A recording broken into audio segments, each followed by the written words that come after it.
Don't be a reed that is swayed by the wind.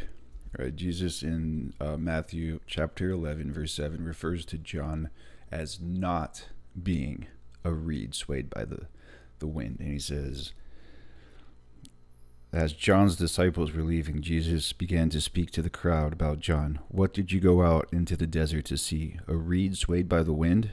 If not, what did you go out to see? A man dressed in fine clothes? No.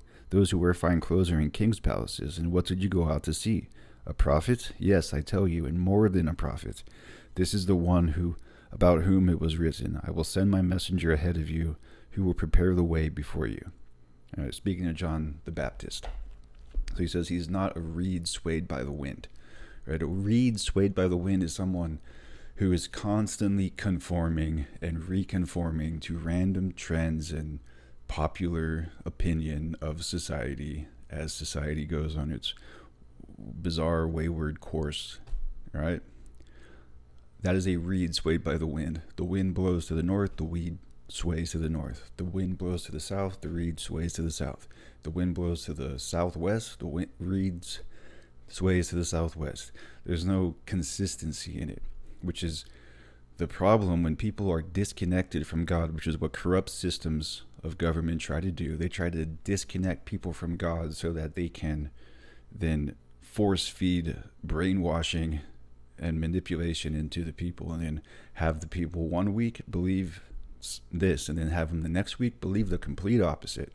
And these people with this like brainwashed hive mind will just go from one thing one week to another thing the next week. And even if they're complete opposites, even if they supported a cause, 1 month, the next month they might be against the cause.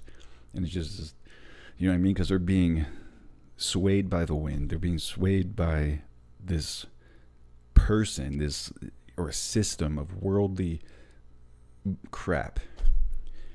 A person who's connected to God is the same today as they were 5,000 years ago, and is the same as they were 2,000 years ago.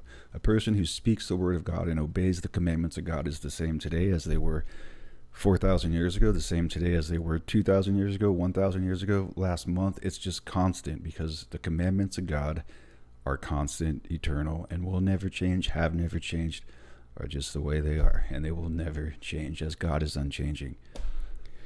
So do not be a reed swayed by the wind, but be solidified into the eternal truth, and be firm and steadfast in that truth.